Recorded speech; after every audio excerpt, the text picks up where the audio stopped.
Welcome to this year's great debate, the drug war. My name is Catherine, and I will be your moderator tonight. I'm delighted to be up here representing the Pomona Student Union, a nonpartisan student-run organization that looks to spark dialogue and challenge assumptions on campus. We hold speeches, panels, debates, like this one, on a variety of topics, each featuring an array of perspectives. If you want to learn more or get in touch with us, visit our website, psu.pomona.edu. A suggestion box will also be available after tonight's event, so please stick around and give us some of your feedback. We'll enjoy some refreshments and hopefully some good conversation. After the failed attempt at prohibition ended in 1933, America adopted no similar widespread program for nearly 4 decades. Things changed with President Nixon's 1971 declaration of the war on drugs, the passage of the Comprehensive Drug Abuse Prevention and Control Act, and the creation of the DEA. These things escalated the effort to fight a very real and dangerous threat of drug addiction, an affliction that has destroyed millions of individual lives and communities over decades. Under the Reagan administration, however, the drug war took on new proportions, with enforcement funding tripling in his first term, while funding for treatment decreased. Enforcement also expanded in foreign countries, mainly Latin America, in an effort to stop the flow of drugs at the source. By and large, these policies have been maintained or expanded in the last 40 years. Now, in 2013, we find ourselves in no better, or maybe a worse, state. The highest rate of incarceration in the world. Drugs purer and cheaper than ever before. Addiction untouched, and horrific violence in Latin America. In recent years, however, many states have either decriminalized marijuana or made it available for medical use. And perhaps most surprising, the majority of Americans now support the legalization of marijuana for recreational purposes, and 2 states have passed ballot initiatives doing just that. Clearly, times are changing. Our question is, where do we want to go from here? Tonight, we invite 2 distinguished speakers to share their opinions on this most urgent national question. Kevin Sabet began his work on drug policy at age 17. Since then, he has worked in the Clinton, Bush, and Obama administrations, most recently as senior advisor at the White House Office of National Drug Control Policy, from 2009 through 11. Dr. Sabet is currently director of the Drug Policy Institute at the University of Florida, where research is conducted on substance use, abuse, and addiction as they relate to public policy. Eugene Jarecki is an award-winning filmmaker and author. He's the founder and executive director of the Eisenhower Research Project, a nonprofit scholarly initiative looking to study the effects of militarization on America and its policy. Mr. Jarecki's most recent film, The House I Live In, chronicles the effects of America's drug war and won Best Documentary at Sundance Film Festival last year. Featured in the film are interviews with drug users, prisoners, police, judges, the creator of The Wire, and more. The PSU will be screening The House I Live In, as well as a short film by Dr. Sabet this coming Monday at 7 p.m. in Roosevelt Theater. So join us for a follow-up on the debate. No way I'm going to be able to compete with The House I Live In. It's not fair, but... So I'm just going to quickly explain the time limits for tonight's debate. Unless I say otherwise, speakers will have 4 minutes to answer each question. Once most speakers have answered, each will have 2 minutes to rebut if they so choose. Time cards in the front row will indicate 1 minute and then 30 seconds remaining. When time is up, I will say so. We will close the debate question period between our guests, followed by an audience question period. So, without further ado, let's start with an introduction to this. When and why did you start thinking about the war on drugs? What kind of work have you done on or with this subject? In other words, why is the war on drugs important to you? And what specific facets of it are most important? There will be no rebuttal period for this question, and Mr. Jarecki, you can go first. Okay, thank you very, very much. I suppose the war on drugs was not my focus to begin with. My focus was, probably because of my childhood, was African Americans. And I was focused on African Americans because I came out of a Jewish household of refugees who had fled Nazi Germany in 1939 on my father's side, while we lost family, and my mother's family had fled in the early part of the 20th century. It was a great tradition of Jews coming to America and seeing in the American story, particularly in the African American story, a reflection of our own struggle. And so there was this camaraderie between Jews and blacks that dominated much of the 20th century in America. And I think it was very natural when you hear Jews saying that they saw that black people were singing "Go Down Moses," and that black people, like Jews, had been enslaved, and they were finding their way out of that wilderness. And it was a natural sort of strength in numbers relationship. And when I was a child, the children in my family, we were all taught that the struggle of black Americans was our own struggle.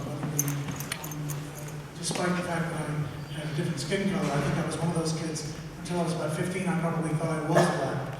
And that didn't pan out. But along the way, I had fallen very deeply in love with not only black people who were around me, but with their struggle, and I had taken that struggle on as something I cared about. So growing up in the wake of the civil rights movement in the early 1970s, I felt very strongly the desire to see the gains that one would have expected after that great struggle. And somehow in those 70s, we didn't see that. You know, today we take it for granted. We have we have a black president, we have African Americans who make extraordinary contributions to American life and letters. And these are all truths that are wonderful about American life. But we can't kid ourselves for the masses of black people for decades now. For the masses of black people, the leading indicators have been nothing but bleak. Terrifying statistics about incarceration versus education, about the shattering of communities, about the shattering of prospects, about incredible failing job numbers, incredible opportunity failures. And so, with all of that, the question was, what was blocking black progress? That was my driving question. It was first answered by people who said, well, look at how many black people are being incarcerated versus, for example, going to school. Well, that was okay, but it wasn't an answer to why it was happening. It was an answer to how it was happening.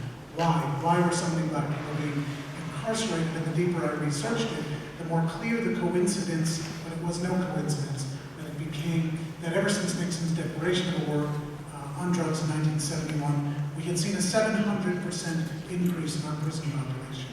And the disproportionate group affected by that explosion were African Americans. And so the answer to how to pursue what was blocking black progress lay down the road of learning more about the drug war. Thank you. Dr. Sven? Thank you. Thanks so much. I just want to first thank Mona and Steve Union for having me tonight in ACAST for being very patient with me over the last few months with changes in schedules and all that, and accommodating me and Eugene for joining me tonight. And what I hope is a nice discussion that we can have rather than a shouting match, which is unfortunately how this debate is often characterized. And you know, we tend to go for solutions and slogans that fit on a bumper sticker. But they don't actually get to the nuance and the complexities of many of our social issues, just one of which is about drugs, which I think is actually connected to so many other social issues, and that'll be a theme that I'm going to talk about later. But to the question, you know, I got involved in this not thinking that this would be something that I would be that interested in. I mean, I grew up in a probably a very different sort of environment than Eugene did, right here in California, about 20 miles west of here in Anaheim Hills, in an upper middle class white neighborhood that really did not have, you know, was not subject to the sort of horrific media accounts of what drugs were doing to society. And most of us lived in our bubble and felt pretty immune behind the orange curtain, as I'm sure they still call it today. And you know, being there just kind of as a normal kid, and then all of a sudden seeing, really starting in middle school, that a lot of my friends and people that were close to me were having real problems with really the two drugs that were most prevalent at that time, which were alcohol and marijuana.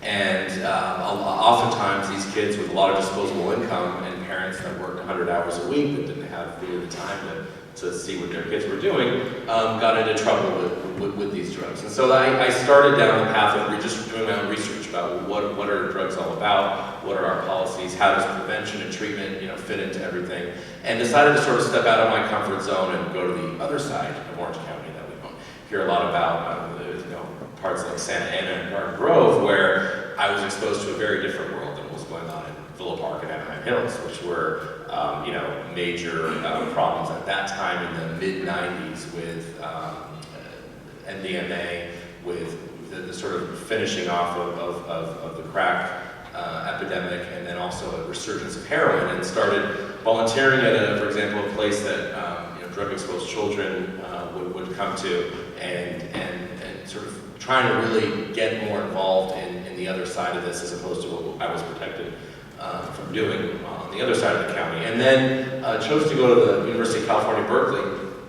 And while I was there, and I had a great time at Cal, so that's why my allegiance is lying.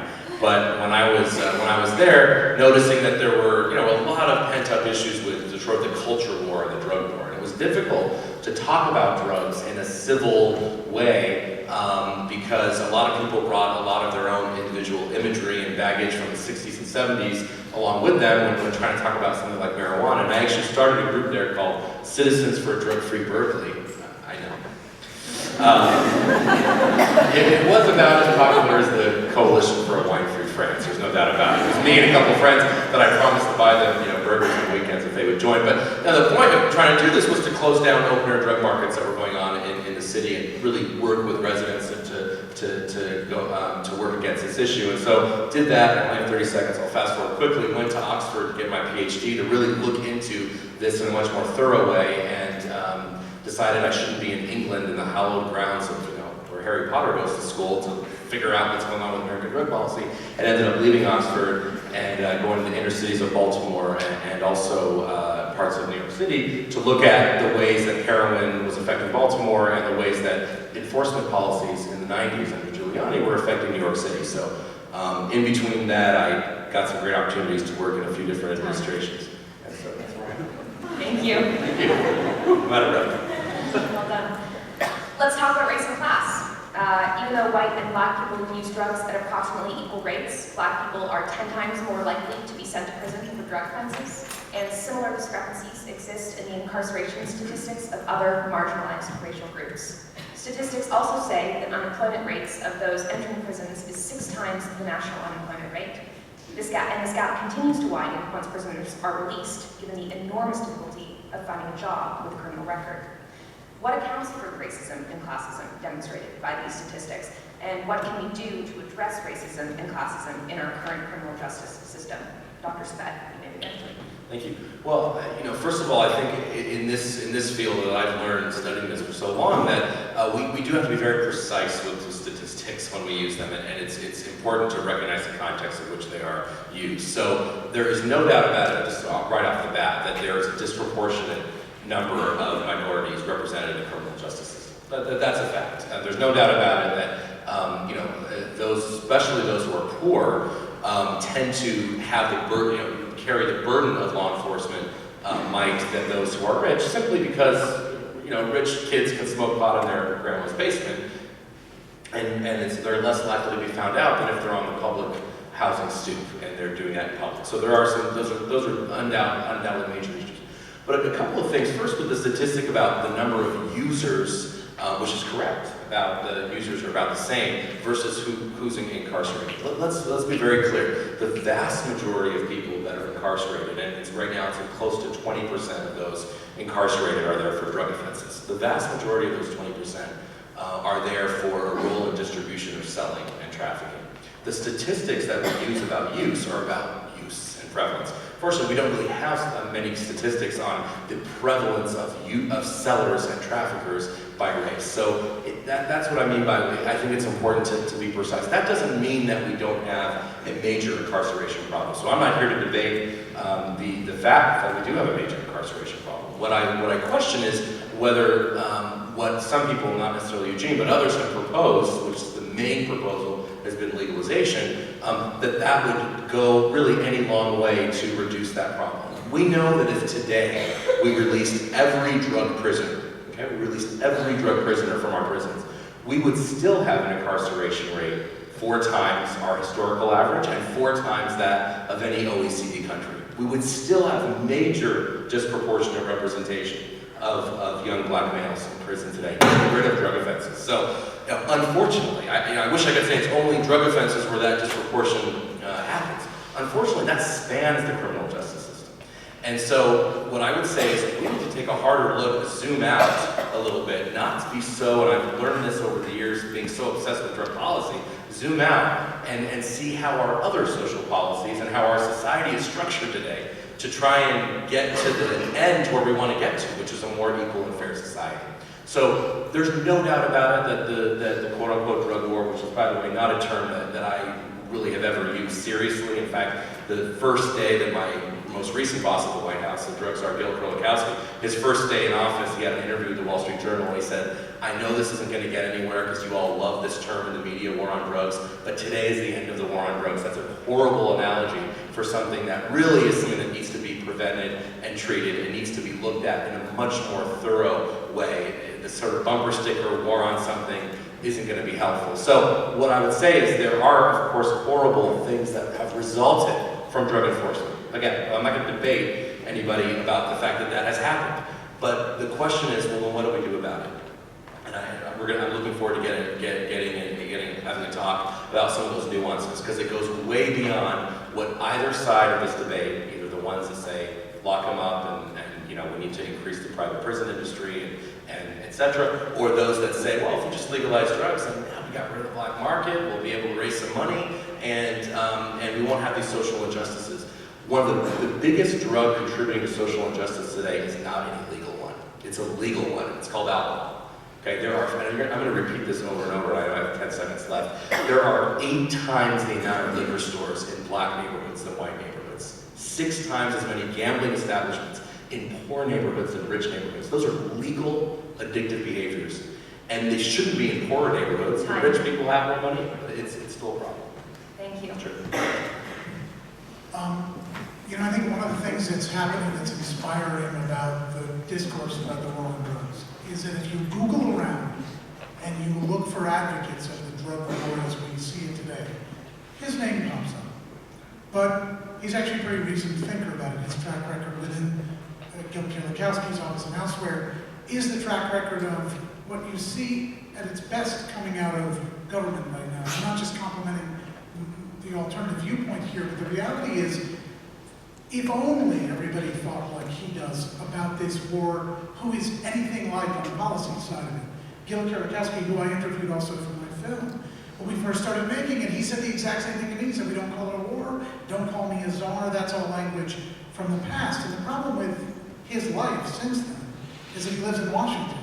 And Washington is so broken that everyone around town is on the payroll of a system that is deeply wedded to the way things have been done for so long. So the first thing I would say is, I have a tremendous amount of overlap with what he just said, and I would say that to take it even further, I'll return later to some concerns about alcohol, because I share them, and it's astonishing how alcohol embarrasses the way in which we deal with drugs. Here's a drug, alcohol, far more destructive to public safety and public health in the statistics and in fact than any of the drugs on the schedule of illegal drugs in this country, and yet we treat them far more severely. So we're off to the races immediately when we talk, why do we count alcohol sort of out of this equation?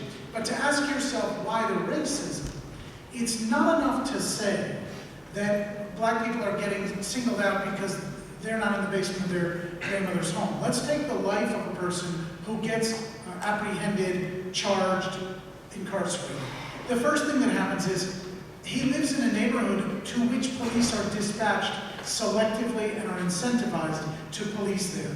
In my neighborhood, I live in a comfortable white neighborhood. I can't find a cop if I need one. And then if I do call, they're there on the double. If you live in a poor housing project, the statistics and empirical experience of people who live there tell you you're swimming in cops, whether you want them or not, and in fact it's hard to get one when you do need one for a serious emergency. So the first thing that happens is that black people who are the same at using drugs as white people are suddenly, and there are the statistics, somewhat vaguer about who gets apprehended, because how could you trust the statistics? They're based on arrests. They're based on who we go and police with our choice to dispatch there. So the first thing that happens is more black people are coming to the precinct.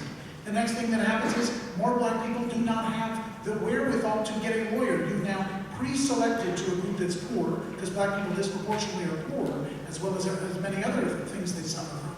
So now you have more people coming to the courthouse without a lawyer, with a court-appointed lawyer, without the good lawyer, quote, who's going to get you who's going to get you the best of your available sentences. So now you're available what the courts have to offer you. Well, that's when you discover, for example, historical astonishments like that crack cocaine, as you may know, historically was punished 100 times more severely than powder.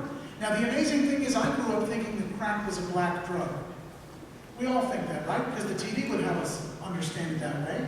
Turns out 14% of Americans are black and 14% of crack users are black. Black people use crack the same as white folks. In fact, it means that white people are the majority crack users in America.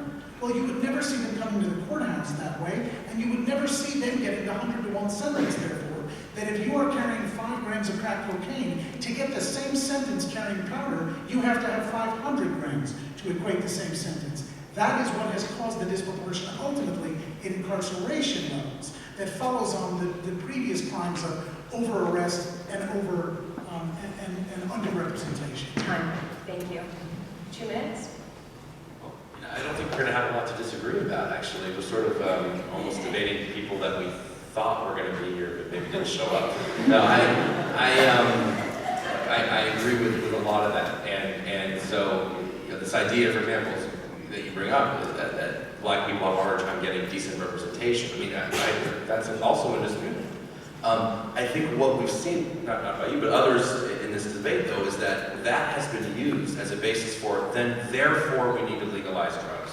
Or therefore we need, now actually the word legalization isn't used as much as regulation is used. So that, now, therefore we need to tax and regulate in order to get rid of the underground market and not have to worry about that. And we can get into, I can't have the 1 minute left, but we'll get into why I think those are, there's some serious sort of logical mistakes that are made, and also based on evidence, that are made when jumping to those conclusions. But again, not disagreeing with much of what was just said, that seems to me that we need much more reform than just this quote-unquote drug war. That, yes, that could be a good start, and I agree with repealing many of those mandatory minimums. I agree with the fact that doesn't, I worked on trying to repeal the 100-to-1. We were able to get 18-to-1, which is what it is now. It was the first repeal of a mandatory minimum in the history of this country we got last year. By the way, the incarceration and arrest rate has gone down for the last 3 years, but we don't really hear that. All we hear is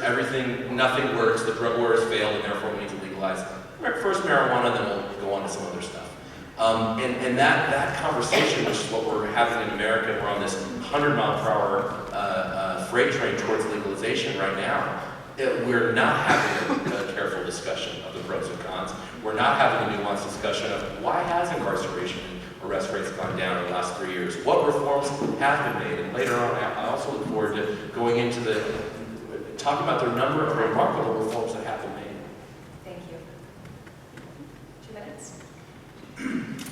I mean, to say that it's inspiring to me is because I think the drug war is vulnerable to serious reform in a way it has not been before.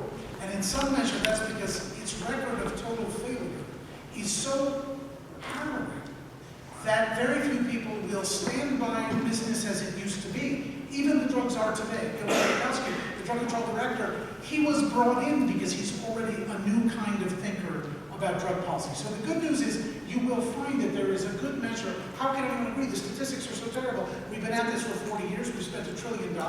We've had 45 million drug arrests. We have nothing to show for it. The world's largest prison population, 2.3 million people behind bars. Drugs are cheaper, pure, more available, and more in use by younger and younger people on every war. Who wants to stand for that? Nobody's going to represent that. And so what we'll find is increasing agreement that this bloated federal disaster needs to be changed very fundamentally. Then the question becomes, does anyone advocate legalization on this stage? I don't think so. I don't. Because I think legalization in a weird way is another form of irresponsible government. The irresponsible choice was to treat a public affliction that killed my cousin 2.5 weeks ago and that is killing people every day as if it was a crime. That was just an accident in history. It was a bad idea. Not even Nixon did it. Nixon declared the war on drugs, but it turns out he spent 2/3 of his drug budget on treatment. More progressive than today's policymakers. And yet on the campaign trail, he found it convenient to talk tough on crime. So we've been left with that legacy. But the most poignant thing to say about it is that I think we've got to move into an informed discourse. I do believe in a tax and regulate discourse. We'll probably find fruitful disagreement in that because I think we've seen evidence around the world of tax and regulate working, and I think it makes common sense based on the history of alcohol and prohibition. Time. So we've already touched a bit on the prison industrial system as it relates to racism and classism. So let's talk a little bit more about the economics of incarceration. For for a bit. California famously spends more money on its prisons than on higher education. Meanwhile, the private prison industry spends $50 million lobbying each year. How do institutions, private and public, government and business, spend and make money on drug war? Is there an economically viable alternative to mass incarceration? Mr. Drucke? Well, one of the things, how many minutes do we have? 4. Okay, And one of, two the, for sure, one of the things that I discovered going around the country with my movie, and you'll see the movie next week, is we went into like places like prison industrial trade shows. You know, like software trade shows, and like audio equipment has trade shows, and plumbing hardware. You wouldn't believe it, but they actually have trade shows of like people with stun guns and restraint chairs. And these handcuffs are better than those handcuffs, and this kind of thing. We have food service, and we can offer it to your prison at this and this price. We can have phone services that we offer to your prison, which, by the way, your inmates will get their phone call, but it'll cost them $4 a minute, so it's unaffordable for their family. Wink, wink, and so these trade shows are a terrifying place to be because well-meaning people are there whose jobs turn them into victims of the very system who has direct victims in those who are incarcerated. Who would possibly feel comfortable describing to their child what one person at a booth told me? I finally got to a booth and I said, what do you do? They said, well, we provide legal services. And I said, oh, you know what, Eugene, you're just getting really jaded here, thinking it's all stun guns and restraint chairs. Okay, well, tell me more about that. So the man said, well, we advise prisons on how to successfully thwart the efforts of their inmates to appeal. So I walked away with my heart in my throat, and I said, let me get this straight. When you come home and your spouse asks you how your day was, say, well, honey, we did a good job today stripping other Americans of their rights to due process. So these kind of services are part of an industry that preys upon this, and we would like to think, oh, it's the fact that we have a private prison system in this country. That's the problem. No, there's economic bureaucratic thrust in the public system. In the same way that Kevin correctly points out that we would have a disaster of, for example, African-American incarceration in this country without the drug war, we would have what I consider to be a destructive and predatory prison system without the private component. We have a grotesque number of people through the public system. And what that relies upon is a chemistry, a terribly unholy alliance between Congress people and the corporations and unions that fund them. Basically, a congressperson in a district in almost any place in this country has a very specific job, and that job is to bring jobs to the district, and that job is to bring money to the campaign coffers. What he relies upon are a whole range of industrialists who will fund campaigns, and a whole range of unions who will fund campaigns. And in order to play for that money, you've got to play ball. So what do? You write laws, and the laws you write turn things that didn't used to be crimes into crimes, and give them longer and longer sentences. Why? To fill beds with human beings for longer. So there is that much more to go around for profiteers to profit from. Along the way, the politician benefits since Richard Nixon and the terrible calculus that Nixon, who knew better, made.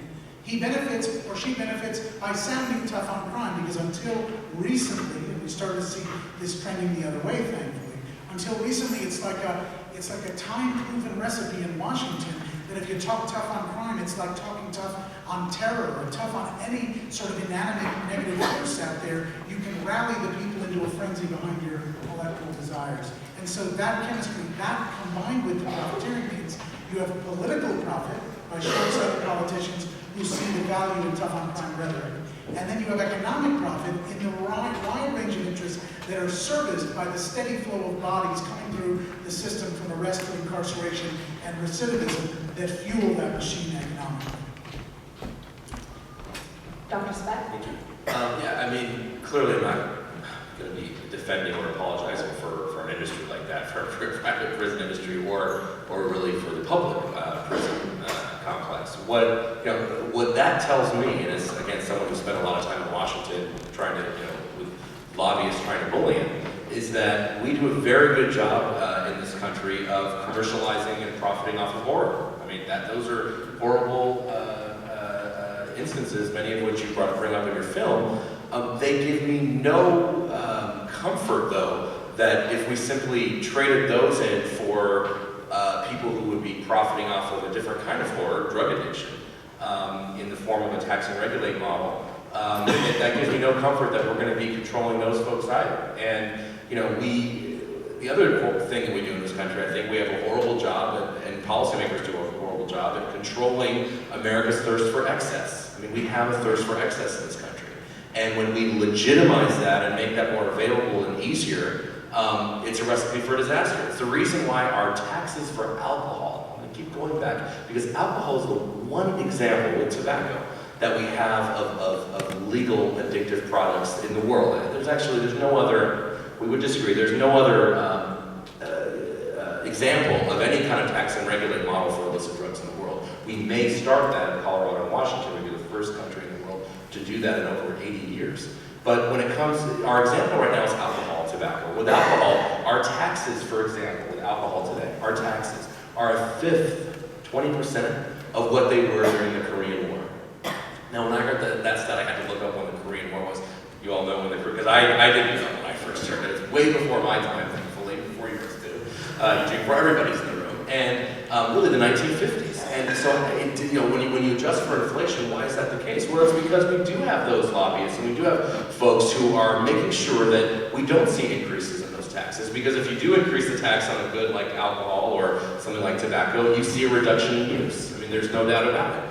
And when you legalize something and make it more available, it's much cheaper than it would be than if it was illegal. So it's a reason why crack, for example, is a penny or two to produce, but a lot more than if you buy that off of the streets, because the illegality raises its price, which brings its own harms, there's no doubt about it. But when something is so cheap and available and easy to get like alcohol, and when I see that lobby and that interest in Washington, that really gives me, again, no comfort that we'd be able to tax and regulate something.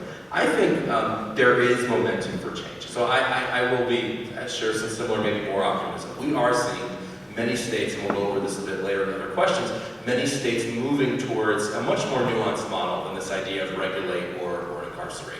And that is encouraging. But I think we should go back to the context of crack. I mean, at the time when these laws were passed, we did have, in terms of the rate of use and the rate of violence on the streets, it was a real problem. And in fact, it was a problem so much so that it was the black leaders and folks in those communities that were calling for harsher sentences. Okay, it was the Congressional Black Caucus in the 1980s that fought for the 100-to-1 disparity. They wanted crack to be treated in a much more harsh way. Guys like Charlie Rangel, African-American leader from New York for years. And so, that tells me, and when I look at the statistics from that time, it was scary. I mean, there's something very scary about drugs like crack and methamphetamine and other similar kinds of stimulants. And so, does that mean that our policies need to always be stagnant and stay the same today? No, it doesn't. But remember, it behooves us to keep in mind the context. I would also just say quickly, when we talk about alcohol prohibition as an example of alcohol has a long history of widespread accepted use in our culture, dating back to before the Old Testament and ancient Rome, in a widespread manner, in a way that other illegal drugs do not have, including marijuana, in terms of the widespread use with that many people. So we do treat alcohol differently. I would call alcohol, though, really a cultural accident, a public health accident, because it's at our peril. I mean, we want the right to drink, and so we don't mind spending $200 billion in costs. Thank you. 2-minute shuttle. I mean, it seems to me that we might as well jump into this part of it that has to do with what are we talking about when we compare the existing punitive illegality model, the criminality model, with what might be, because it's a straw man. Legalization is a retarded word at this point, retarded in that it dates back 10 years prior to today. Like so, a drug war. Yeah, I mean, so to me, it's part of the old lexicon of like hysterical drug war talk, frozen in time, and legalization frozen in time. It's also been successfully stigmatized by those who oppose it. So the notion of legalization now rings to the public like cats and dogs living together, a person dealing drugs on every street corner to your child. So even if it was a sensible public policy, which I don't think it is, it scares everyday people because it was successfully stigmatized. When I talk about tax and regulate, it has to be given very clear shape. I believe you have a public health disaster on your hands that was incorrectly treated and exploited as a criminal matter became a field day for politicians and economic players in the criminal justice sphere. And as a result, it has been hijacked away from common sense, away from science, away from anything evidence-based. So it is an irresponsible government response. A responsible government response brings us into the question of how this country deals with public health broadly, and within that, with mental health. And you have an explosion of violence in this country, which we'll talk about with these events that keep on going and pointing to our lack of a public health, mental health component, safety net that would find the violent before they become so dangerous and really treat them. Part of that would also be an increased drug treatment system that would be a vital component of a tax and regulated approach. Alcohol needs it too, by the way. So our alcohol model after prohibition is imperfect, and we need to learn from it as well. Thank you. 2 minutes? Sure. So I would, again, say legalization is outdated as using the term war on drugs. It's also part of that old lexicon. In fact, let's be clear, the term war on drugs was not coined by Richard Nixon. Okay? The war on the narcotic evil, the war on narcotics, was coined by the New York Times in the early 1900s. What I think was very interesting, and I'm glad Eugene brought it up in the film, is that Richard Nixon was the most liberal president on treatment. He introduced methadone treatment in Washington, D.C. to black drug addicts in 1970. Methadone, which is a substitution. I mean, so it's interesting to look at that record. When I think about a clear shape for regulation, I get very worried when I look at our examples. We don't have to just look at alcohol. We can look at other examples. Prescription drugs. You could not have a more regulated system where somebody with $1 million worth of education is supposed to be the gatekeeper to these illicit substances. It is now the #1 accidental killer in this country. 27,000 deaths. You go to Florida, it's 12 people a day. Okay, that is more regulated than any other substance that we've been dealing with. We all agree it's a public health menace. We do a really horrible job trying to regulate that. Tobacco. We have had success in tobacco, but we still have 27% of Americans smoke versus 52% that drink alcohol. So those are our legal drugs. Half of Americans drink, a quarter of them smoke. 8% use illegal drugs. Now, I think we need to be very clear when we look at our record of efforts. I would agree there have been some horrors from the so-called effort for the last 40 years. But there's also been some successes. Drug use is way down than it was during its historical peak in the late 1970s.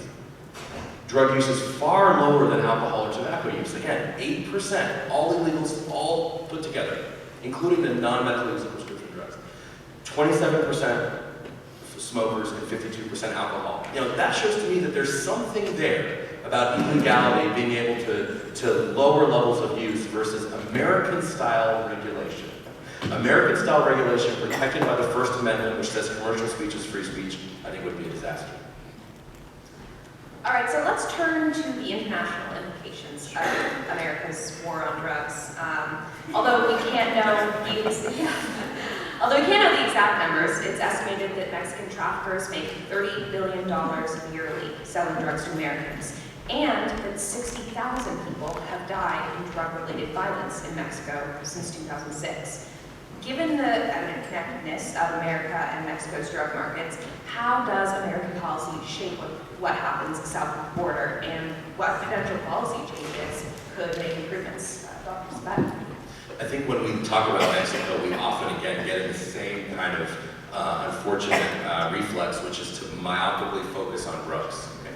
The things going on in Mexico far exceed the drug trade. So we would still have very violent criminal organizations without drugs. Okay? These are organizations that make money off of internet crimes, that make money off of kidnapping and extortion, that make money off of myriad things that actually don't have anything to do with drugs. Are drugs a large component of what they do? Yes. In marijuana, Rand estimated 15 to 30% of revenues, so not the majority by any stretch, come from marijuana. The rest are really more what we call expensive drugs, drugs like cocaine, form the revenue.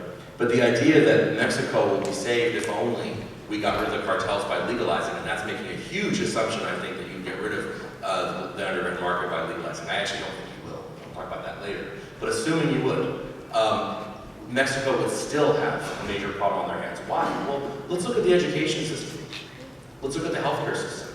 Let's look at the justice system in Mexico and the incentives for corruption and training and the differences between federal and state and local police. So there are a lot of things that need to be dealt with. The idea that if we could only regulate drugs and trying to get rid of the black market would solve the complex problems going on there is no more a good idea than the problem than if we regulate or legalize, whatever you want to call it here.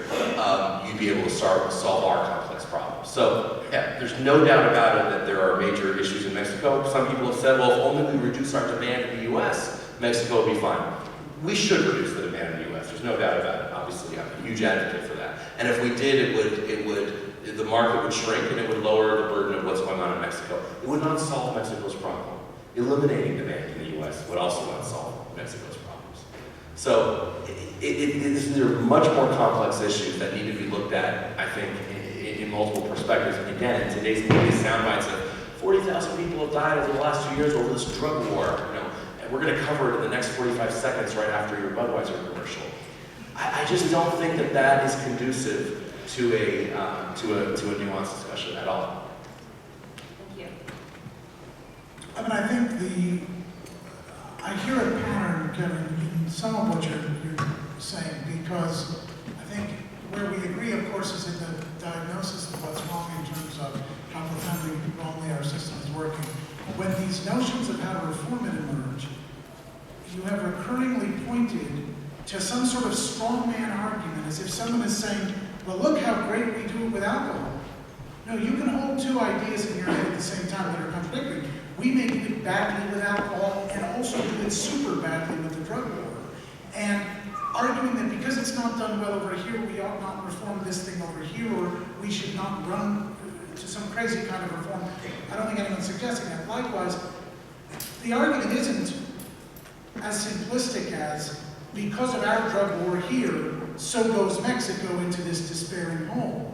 The question is, are we doing anything to contribute to Mexico's despair? And if so, what are we doing? And since that has both human rights and ultimately national security implications for the United States with the emergence of failed state energies below the border, we do have to think about what is the impact. You said earlier if we could reduce the demand, would it impact the situation in Mexico? It's not the demand, it's the price. The criminality in this country, the criminalization of drugs in this country is what makes them worth dying for, makes them worth recruiting for, like terror recruits. And so you have a situation in Mexico where Charles Bowden, who's in my film, really smart guy, is a journalist in Juarez, he said to me, look, he said, advocates of legalization or other stuff in America, they point to two things that are both unnecessary myths. Myths that get used to sell the public on these ideas, and they're not needed. The first is that if you legalize, use will go down. He says, I've been hearing this for years. I don't know where it comes from. He says, I think it must come from the idea that people think part of why people take drugs in any meaningful way is because they're forbidden.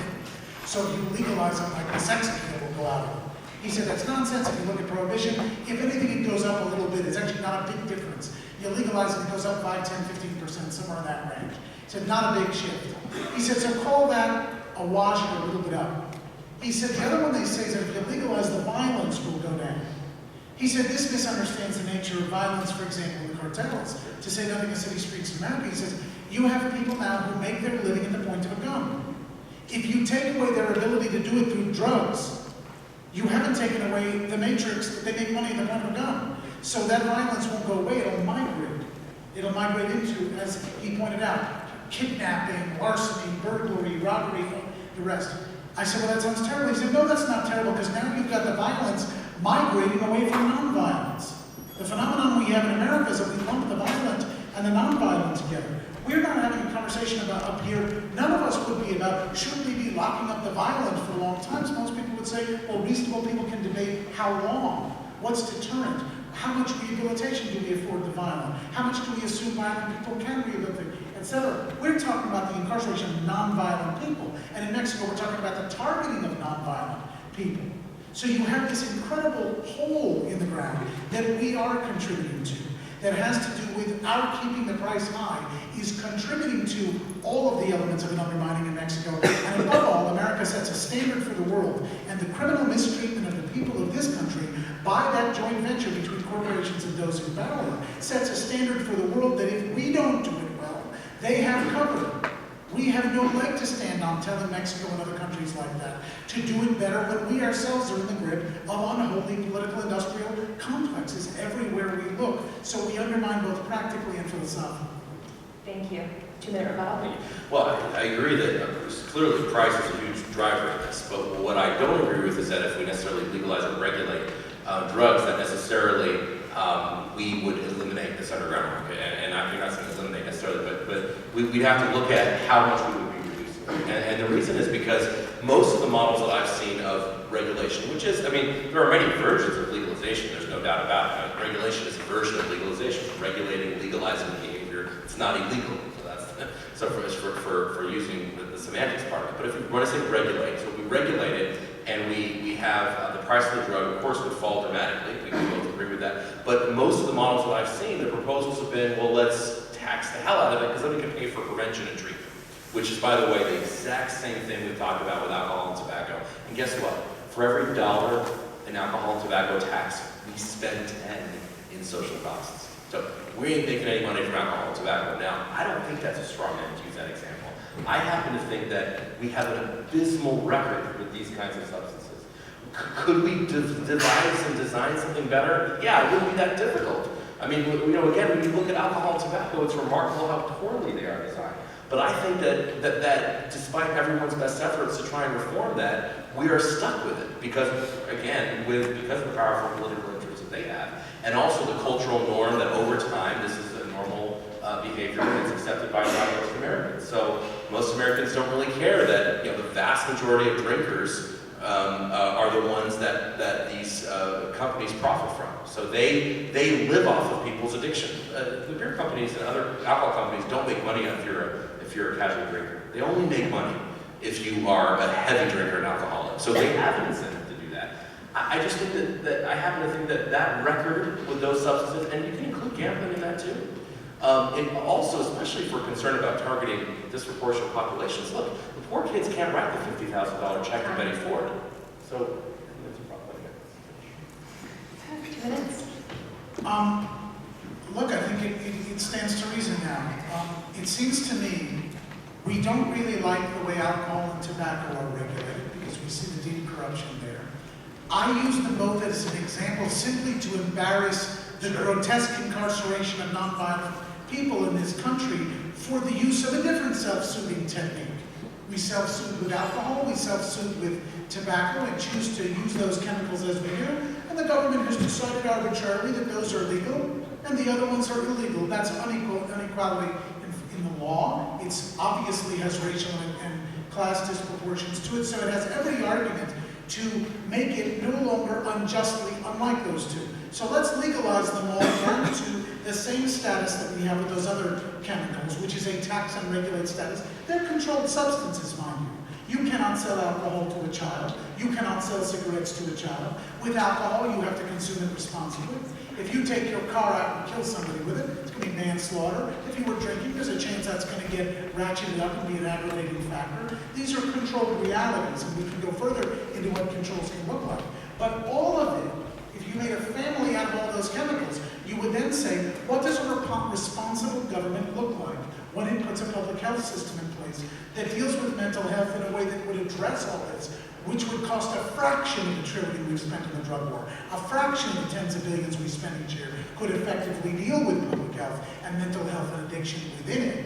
So, of course, we need to find maybe a business in doing that. But for now, I would advocate for not, let's leave the broken system that incarcerates so grotesquely alone because we can't think of a better way. Let's put them all together, make them all have a public health approach, which results when we embarrass the extraordinarily destructive way in which we deal with it at present, and which is also unequal before the law.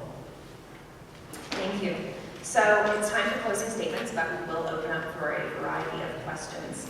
Over the course of today's debate, you both started to give us a picture of how you would reform America's legislation and perspective on drugs. I'm not trying to invite it. Didn't you have time to rebut me? Am I wrong? I think I did the rebuttal. You did? Okay, Yeah, okay, good. Do you want to give me more time? I got to roll. I'm happy to take it.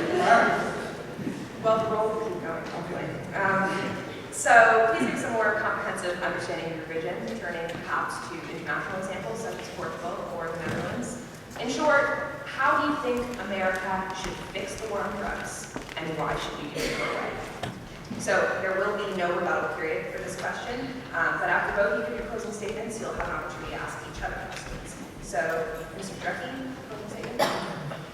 I love the conversation because I think we're already moving into where do we go from here. It used to be that the drug war was mired, as he and I both know, in like overly strident, for you guys it might be a little boring because there's not as much sparks as used to be in this world, because it used to be point and counterpoint. The war on drugs is the greatest thing since sliced bread. No, legalization, some dealing drugs on every street corner. That isn't where the nuanced thinking in this works right now. So the whole question becomes, where do you go from here? And what, in my view, would be, what does a responsible system look like? Because I believe we have had not only an unjust and deeply disrupted institution as it pertains to black people and poor people broadly, but I think what we also notice is that we have a system that can unify right and left because it's both inhumane and incredibly costly and ineffective and unproductive. So how do we go from here?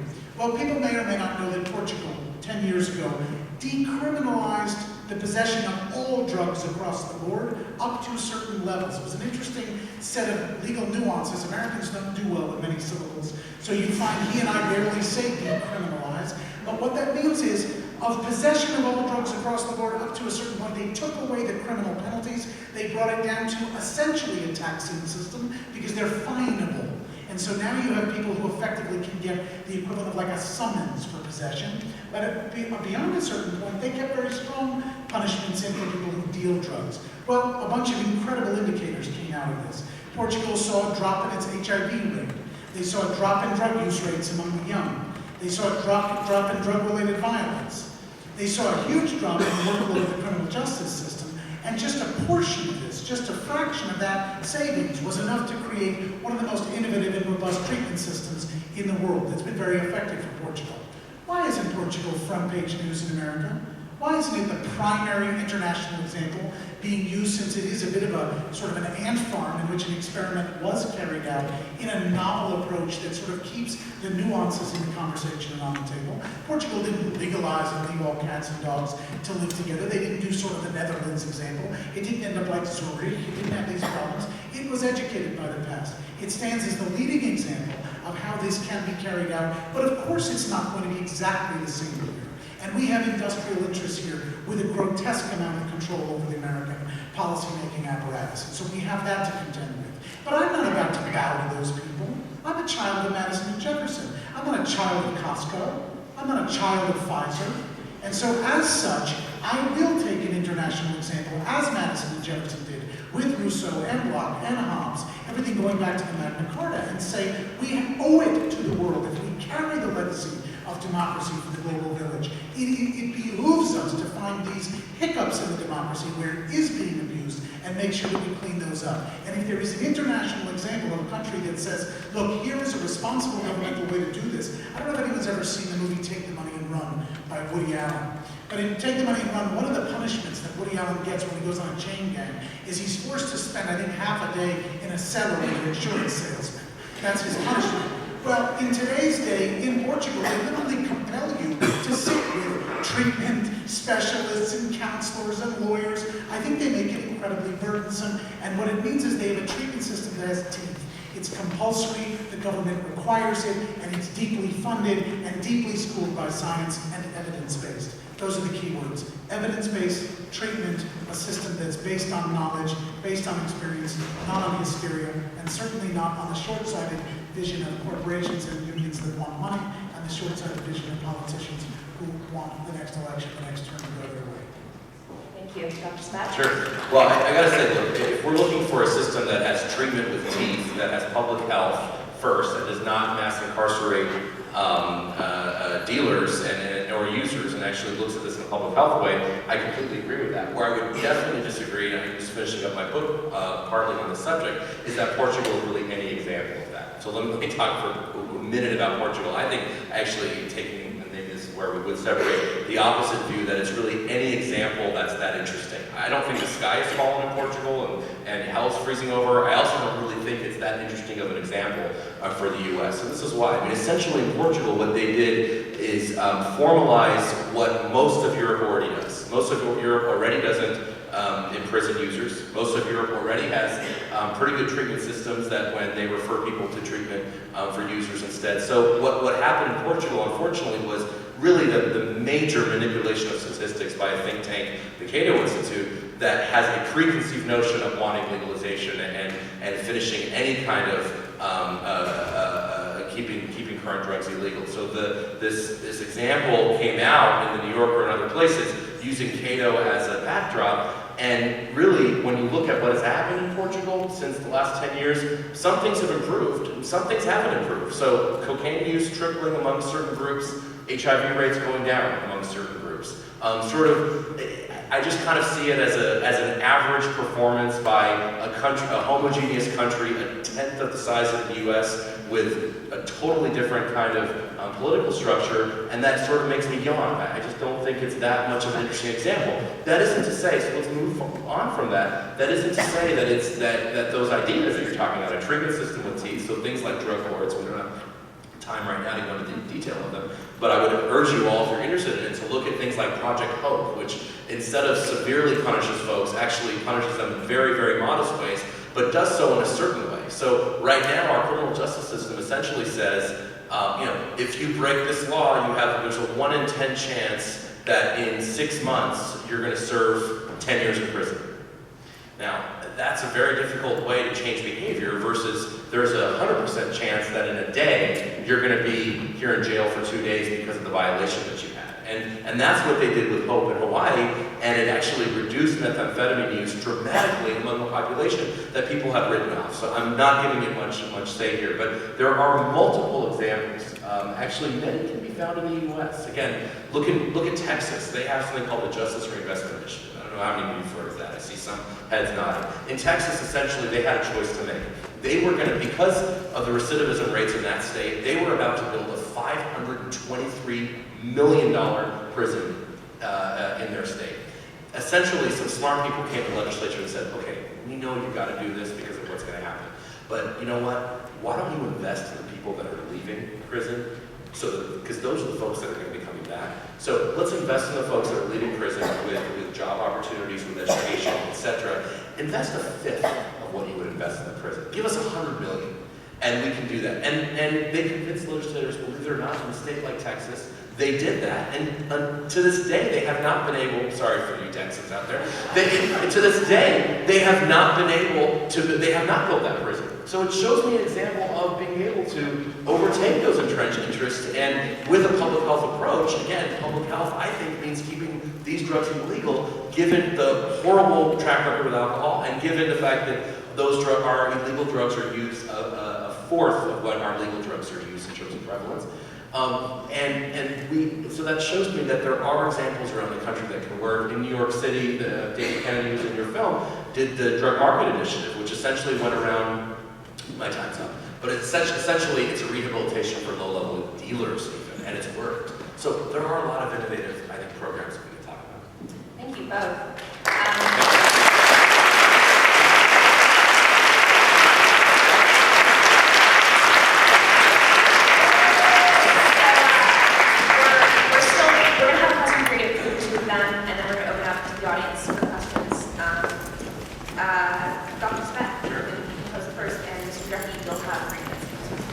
One thing you said about Portugal was that they still deal harshly with dealers, right? They do. They persecute them to the fullest extent of the law. If that's the case and if that's the model we want to go by, given that most of the people in prison related to drugs are dealers, I don't see how that would even address that point. If we want to get those nonviolent dealers out or reduce the incarceration population, how does then targeting with a system like Portugal do that? Well, I think we're talking on two different sides of the Atlantic. What's considered harsh in Europe would be the most lenient sentence possible. So you're sentencing in Europe across the board. Remember, to take an example, Britain has 41 people with life sentences. We have 41,000. So as an indication, you could go by statistic through Europe, you would be astonished at how much we incarcerate compared to Europeans. So when I say they punish, and you use the phrase the fullest extent of the law, the fullest extent of the law in Portugal already is so much more measured than our draconian system that full example would want to take an echo here and matter to us here. And so I would just say the real issue there is we would have to look at not just can we model, that's why I say it's a different country than Portugal. Part of what's wrong with it is we've gotten ourselves to such a hysterical point with sentencing that you would have to mimic the behavior of Portugal and apply it to ourselves. So we would then have a conversation that said, okay, why are the Portuguese sentencing people to a handful of years where we do a handful of decades for the same crime? How did we get off on that road? Do we agree with it? Since we see that it's a failure, is that what's at stake? How did we get into this kind of severe sentencing? I mean, to give you an example, that woman in Florida, after Trayvon Martin, I guess it was a woman who thought that her serially abusive husband was going to abuse her. And so she opened fire and fired a warning shot in the air. Well, it turns out you get a 20-year mandatory minimum for discharging a firearm in Florida. Had she pointed the gun at him in self-defense and shot him and killed him, she would have gotten 15 years. So we have a series of laws in this country now. Look at California. California voters, God love them, on election day, 68% of California voters voted to modify the three strikes law here. Prior to election day, people may or may not know this, the three strikes law was such that you would go to the jail for the rest of your life for a third strike that was petty or nonviolent, such as stealing a slice of pizza, true case, stealing tube socks, stealing denture cream, which led to the question, how much time did the person even have left? But that's beside the point. California voters said, after many decades of struggle, after a couple decades, said this doesn't make any sense. The third strike should be serious or violent to put you in jail for the rest of your life. Thankfully, that was voted for, and that was Prop 36. It's been a successful change in the law, but think of it this way. That means that prior to that time, you had people wasting away in jail cells, and you have them at this very moment for non-violent offenses for longer than the violent. And that is something you also do not find in Portugal. That's something you don't find in these systems in Europe that Kevin mentioned that also treat their people rather well and have successful treatment programs and the like. Why can't we be like them? We're not supposed to be losers in this equation. A question for Dr. Sabat? Yeah. Well, to be fair to him, I have the luxury that I operate as an outsider, to be fair. He has been inside the Office of Drug Control Policy, which is already at its best, and it's currently about at its best. Maybe Nixon had it a little better, but since then, this is the best. And he's been inside those walls where, unfortunately, you have to have, I understand, you play some ball. But I'm going to ask this just to be very blunt, because if I note your statements of the day, they don't add up to me to why you still fall in the camp you fall into in your thinking. You agree that the war on drugs has been a failure. You agree that the alcohol, tobacco disparity with drugs makes no sense. You have issue with the corruption that takes hold of all of our systems because of corporate power and the rest, and political corruption, and all of what we know makes it so that the promises we're given don't pan out. You point to an example like Portugal and you say, look, some things went up, some things went down, but the sky didn't fall. Once that's all said and done, what possibly advocates for sticking to a system of this destructive level when you're not giving any strong argument for its perpetuation other than the weaknesses in other alternatives? It has to prove itself to us. The burden of proof is on the drug war to prove its value. And you're pointing out, here are the weaknesses and other things. I would agree with you with many of them. Let's embolden them also, but we can't do it while we're spending $1 trillion on a drug war that you don't agree with. So why are you advocating anything other than scrap the thing and let's put our energies where a responsible democracy would do so in public health, solving both mental health issues and chemical abuse issues? Well, I think this definition of scrap it needs to be, very precisely looked at. Well, then replace with what? So if it means we should reduce our incarceration rate, if it means we need to beef up treatment, if it means, and I think we have good examples actually in this country. We're way beyond Europe when it comes to drug courts and things like Project Help. So but those are within criminal justice. Well, they are, but actually, exactly, that's actually an interesting point. By in some respects, keeping drugs partially in the public health system, which is what drug courts are, and partially in the criminal justice system, which is also what drug courts are, that's actually this idea of treatment with teeth. You don't have a better example than a hope court or a drug court. So there is something about the criminal justice system that I think can be made to be very helpful.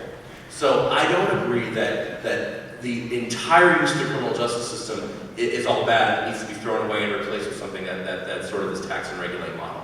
What I would say is, okay, you're saying that I believe the drug war has been a failure. Well, I'm not sure. The issue is failure compared to what? And then failure on which domains? Failure on the fact that we have too many people in prison? Yeah. Failure on the fact that we have far less drug use than we've had, actually, in the last 30 years to date, believe it or not. Failure in the fact that we have actually much less illegal drug use than our legal drug use? I would answer no to both of those. So what I'm advocating for, and you're saying, so why, how could you be sitting here defending the status quo? I'm not defending, and you didn't say that, but essentially insinuating that I'm not defending the status quo.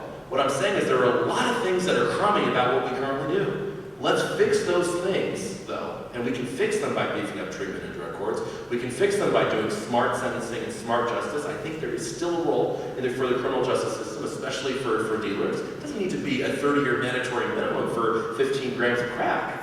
But I think there is a role for the criminal justice system. And I also think that if our point, though, is to reduce the involvement of the criminal justice system, actually, repealing and legalizing it again, our point of references are not Portugal. Our point of references in the United States are alcohol and tobacco. With alcohol, I don't know if many of you know this, there are twice as many people arrested for alcohol-related crimes, not violence, by the way, non-violent alcohol-related crimes, than all illegal drugs combined. 2.6 million last year. 2.3 million alcohol arrests. So even on that metric, we don't do a good job with our legal drugs. So I don't think that replacing it with this idea of regulation and legalization is the way to go.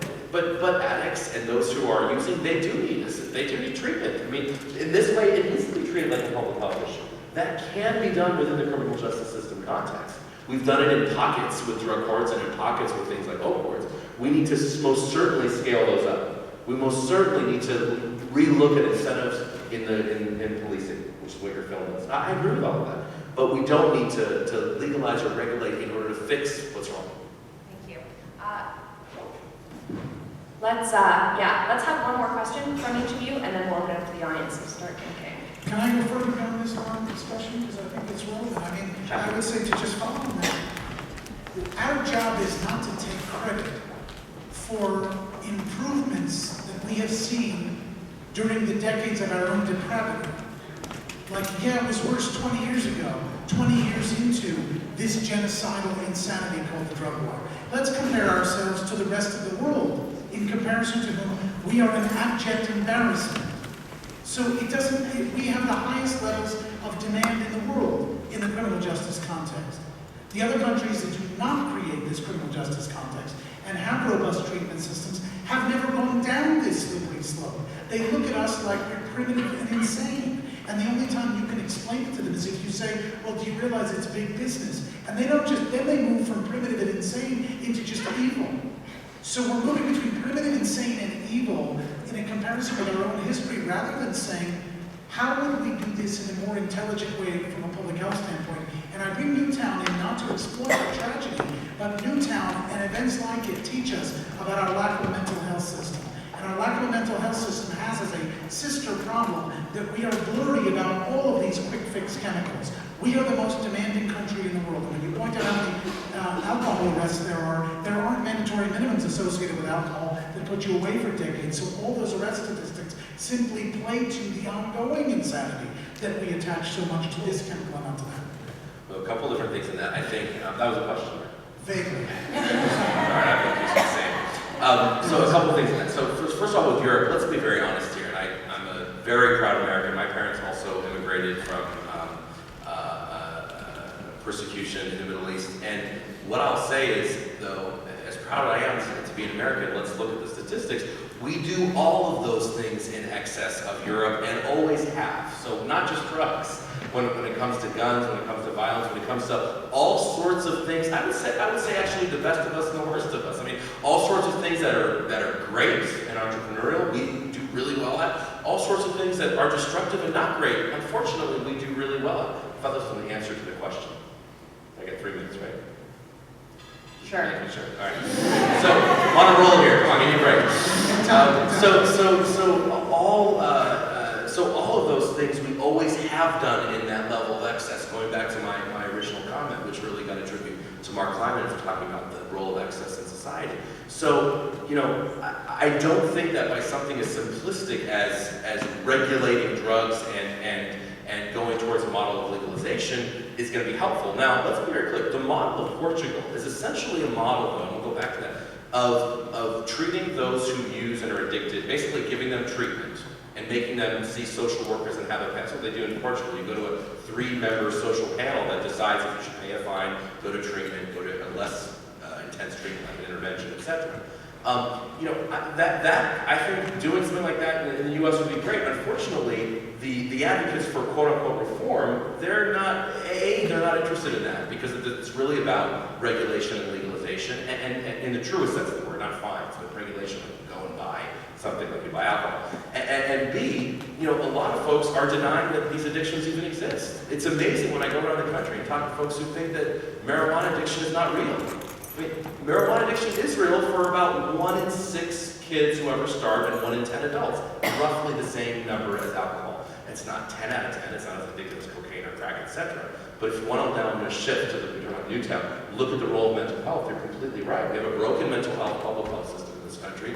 We've never thought of getting a checkup from the neck up. We've always thought it's about our physical health, when in reality, mental health is huge. But unfortunately, adding drugs to the equation does not help. In fact, today's marijuana, which is 10 times stronger than it was 40 years ago, is contributing to very severe mental illness outcomes. And so we kind of ignore that and focus on, only mandatory minimums or only what we're doing in the criminal justice system without actually looking at the entire public health system. So that's my answer. I guess I have a question. You do have a question. I'm going to shift gears here. I guess I would say, I'm curious that now to I got a chance to explain kind of what, in an ideal world, what I'm looking at, and kind of so I'd like to ask you. So what would we do with let's look at the person who is dealing crack or is dealing drugs, might have been there, usually repeat offense in and out of the criminal justice system for a host of reasons. They get caught for dealing and selling again. What would we do in that instance? What would America look like? Well, bear in mind that the majority of those we pick up, the majority of those we arrest and put into jail on drug crimes are low-level offenders. They're the low-level mules. They're not the serious possessors. So when Portugal went after them, we try to grab those. And I had a conversation with the prosecutor's office in New York where they said, look, they gave an argument. They said, Eugene, we get a lot of violent people who use our drug laws. We've had a drop in violence, and that's got a good impact on these drug laws. And I said to him, we also probably killed a few bad guys with the atom bomb on Hiroshima also.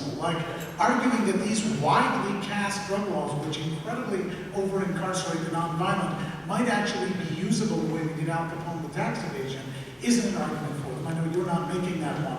But when we ask ourselves, what should the system look like? It seems to me that you need to have a responsible role for government which starts to look at drug addiction in an honest way that never happened, except that Richard Nixon privately looked at it that way, which is Americans do have an incredible tendency toward addictive substances. We don't know to what extent that was like everybody else when we declared a war and everybody else moved into treatment. Margaret Thatcher died this week.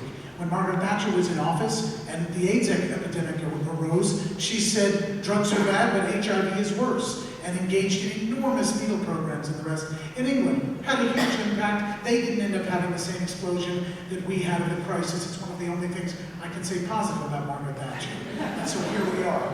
God rest her soul. Now, to ask ourselves, today, what are we looking at in public policy? I believe we need a public health approach to drugs.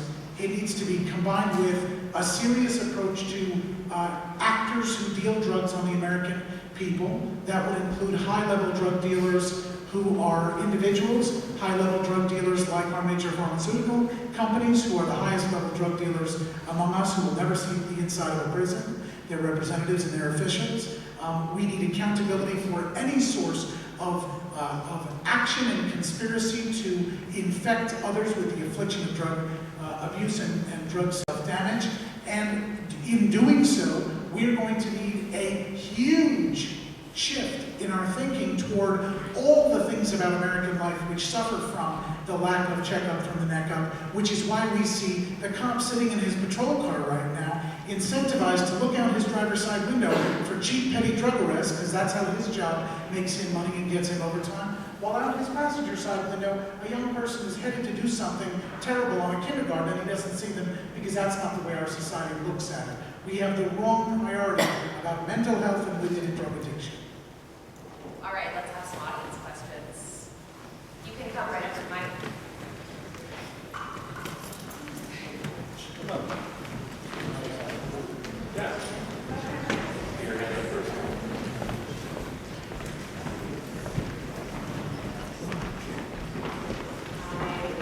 Okay, I was just kidding, Can you tell us maybe your get a major or where you're from? my name is Iris, Favorite ice cream I'm from flavor? South Florida, and I'm a junior at Pomona College, and I'm making it up for myself. And I was recently reading The New Jim Crow by Michelle Alexander, and she says that, or she claims that the war on drugs kind of, and this increase in incarceration rate started at a time when drug use and crime rates were still going down.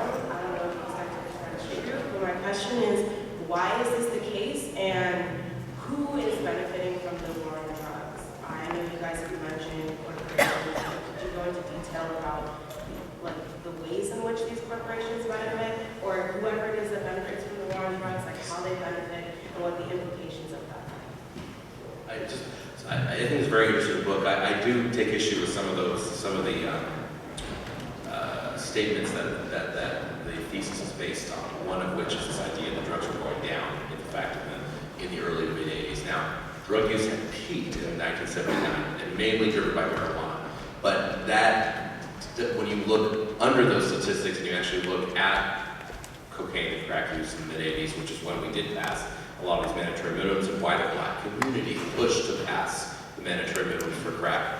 I think that would counter some of those assertions.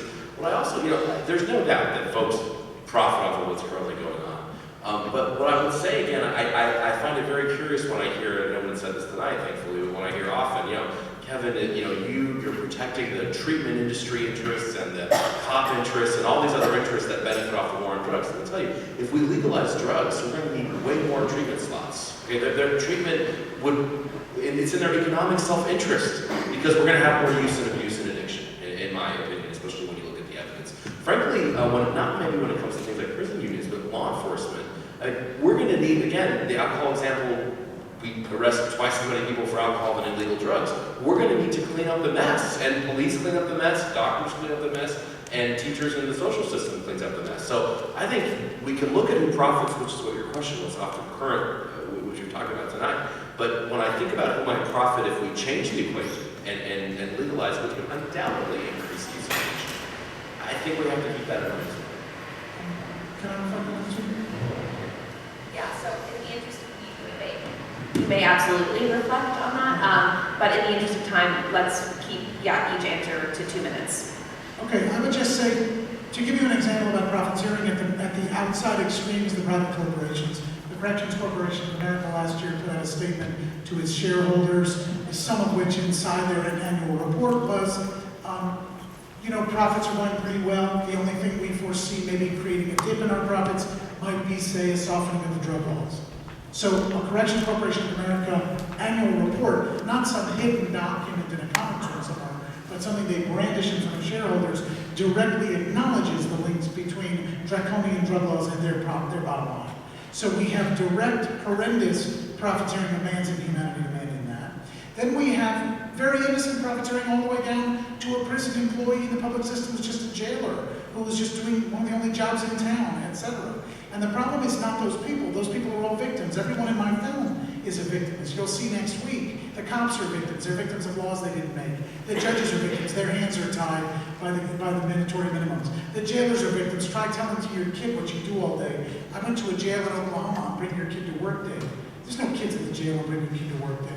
So I would like to see all those jobs migrated. When Kevin talks about, there'll be all these, all this trouble, the treatment business, that's going to be a lot of jobs. That's like saying, Hospitals want to grow and make you sicker, so you'll keep filling the beds. A responsible health system would not be a system where we where we leave it up to the dogs to interpret addiction. We would try to leave it up to health professionals, of which there are many who have been not listened to by Congress for decades, when they stood in front of Congress for decades and said crack and powder are the same chemical. Why are they punished differently? And Congress wrote them off. Well, that would have to change. We would now have to have systems guided by public health professionals who are monitored and regulated by smart bodies of people who would be advising Congress and the American people on this. One thing I want to stop is the notion that the black community voted for mandatory minimums against themselves. Charlie Rangel is a corrupt politician, like all politicians. He led the way. Do not scar the black community with the actions of public people who are not honest people like him. No offense to him, it's Washington. Hello, thank you both for coming. I know you're only going to have 2 minutes, so I had 2 questions prepared. You can answer one or either. So far in this discussion, it seems that we've treated all substances as basically just substance use is the same. Looking to alcohol to see what can be done about crystal meth, for instance. But I think it's undeniable that different substances do different things and affect people's ability to work a job and contribute to the economy. So I guess, how does that fact play into whatever system you guys imagine for drug regulation? And also, we only talked briefly about international violence, but I think clearly there's a lot of domestic violence that gets tied to the drug trade in a city like Chicago. So I also wonder how either of you guys think that plays into it, how we go about fixing a system like that. Well, I think you need to, again, the first question, yeah, definitely all the substances are different. Again, alcohol and tobacco are interesting. You can't drive a car under the influence of alcohol safely. You can while you're smoking tobacco. You can't while you're smoking marijuana. Marijuana has learning impacts that tobacco doesn't. However, tobacco has direct lung cancer implications that kill more people than illegal drugs and alcohol combined. So again, it just depends on where you look at the harms. But either way, alcohol and tobacco each cost society $200 billion each. So they have different domains of harm, but they're $200 billion that we have to pay, that they cost us. Again, they bring in each about between 15 and 20 billion in taxes. So it's definitely a net economic loser. I won't answer the second one in the interest of time. I don't think the criminal justice system has a role in intervening between a person and their body. I think that's an overreach by government. I can't understand it other than under the argument, well, it's costing us so much in the public space, but that's impeached by alcohol and tobacco. So if we want to play that game, let's make them all the same once again. What I would say about treating individual drugs differently is an educated, responsible public health system guided by science and evidence-based understanding would know the difference.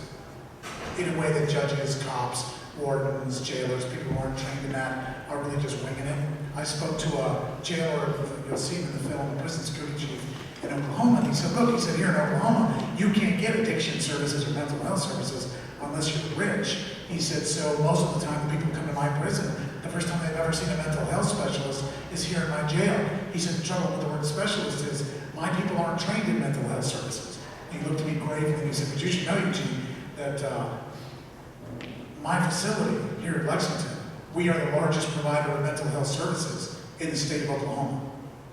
So until that system is changed, we have only ourselves to blame for the putting away of people and the major crime we've done, apart from the human crime of what we've done to this country and its addicts and its inner cities and all the extraordinary destruction we've unleashed is we've allowed addiction to go untreated now for 40 years.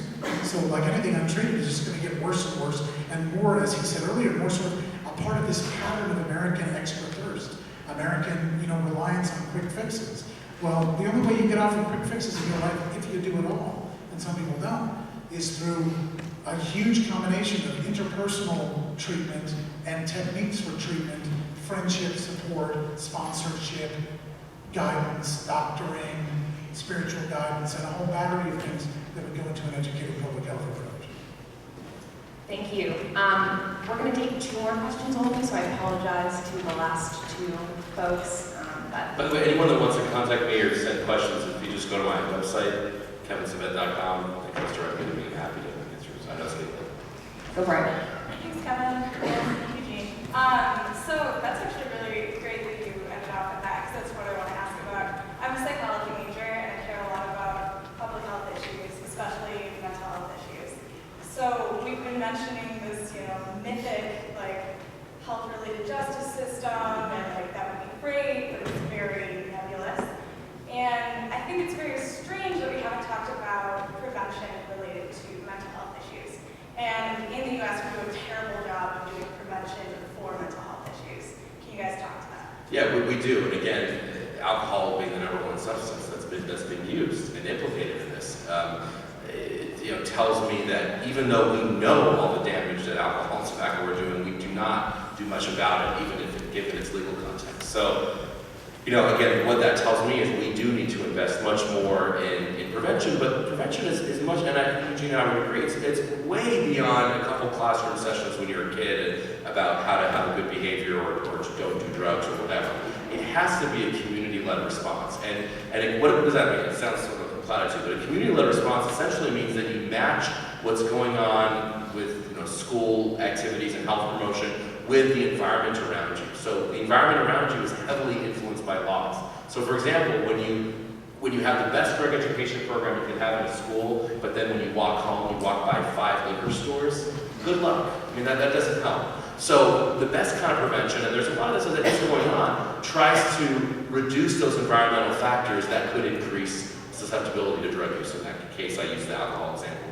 Mental health has to be rolled into that, and has to be a critical component to this community-based response. But policies can have a pivotal part too. The magical thing about responding to the failure of the drug war by advocating for public health is that you take all the air out of the ridiculous balloon on both sides.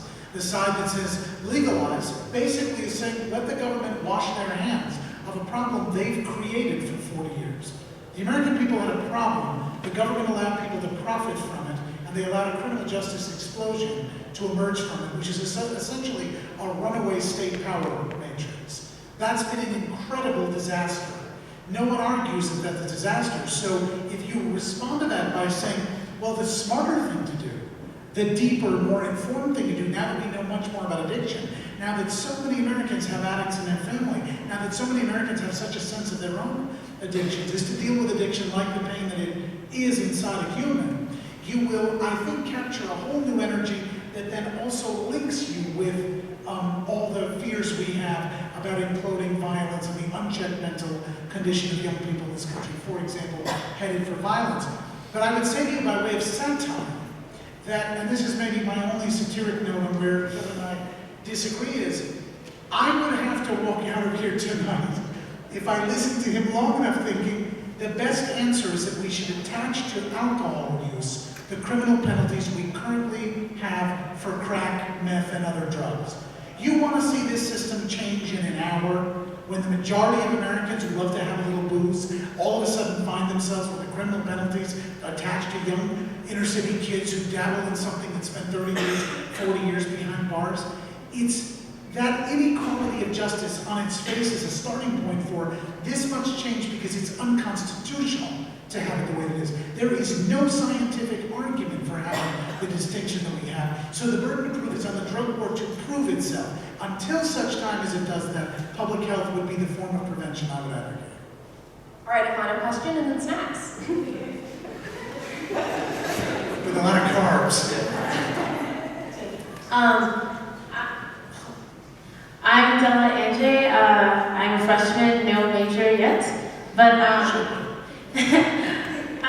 was wondering about I was thinking about some of the public health incentives already put out for, I guess, prevention of drug creation, such as like restrictions on buying cough syrup and those sort of things. How do you think those have do you think those rules and laws set in place for such prohibitive purchase of probably necessary things for certain people, do you think those kind of things are more helpful in the general scope of prevention of drug use in Americans?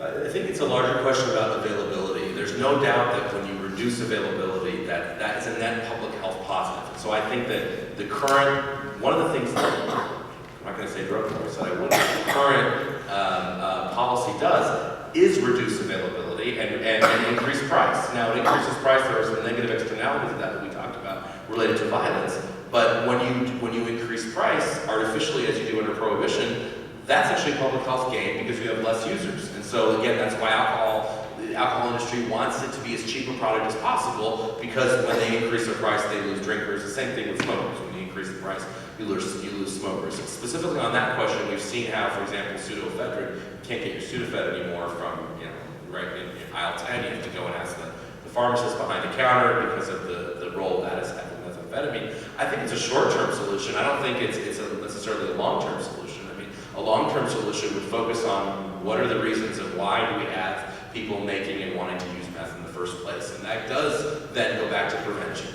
But it's really difficult to do prevention in the environment of something that is normalized and legalized. And the reason why alcohol is that way, as I said earlier, it is a cultural accident. I mean, it is. There's no public health basis for it. That is a reason why we would not want to go down that path for any other substance. Because your taillight is broken in your car, you don't go ahead and break the steering wheel.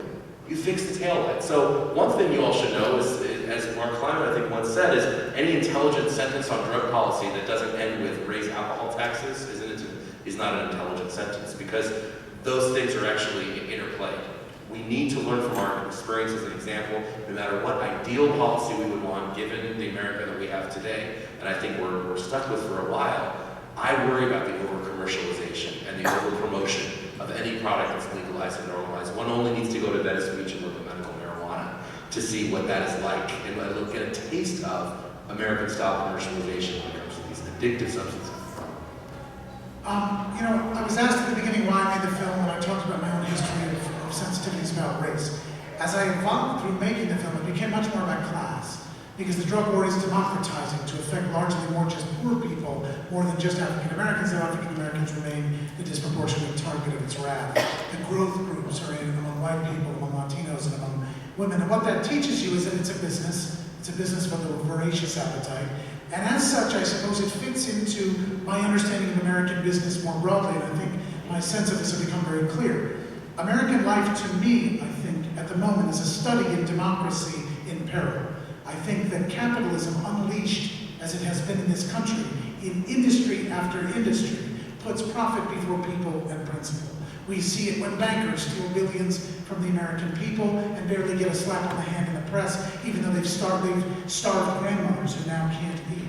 We see the insurers abuse the American people without consequence. We watch polluters pollute without consequence and spend fortunes to keep us hoodwinked about our progress toward terrible global warming consequences.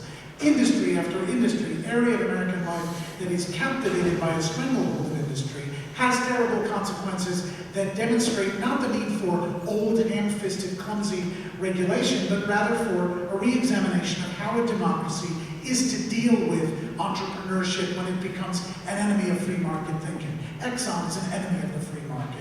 Large corporations that monopolize in America are not capitalistic enterprises. They're enemies of capitalism, and of course, they're enemies of democracy. The prison industrial sector has going a machine which consumes human beings for profit. And so all of these small regulatory, do we put it in aisle 9 or aisle 12, are rearranging the deck chairs on a larger question about how we have left so much corruption to guide public policy. And so when I ask for a responsible health system, I would want to know today, how does the corruption happen? And if you're going to give $10 into a new health system, what dollars of that do I need to spend to make a pure system that actually functions, kind of like the Europeans embarrass us in doing?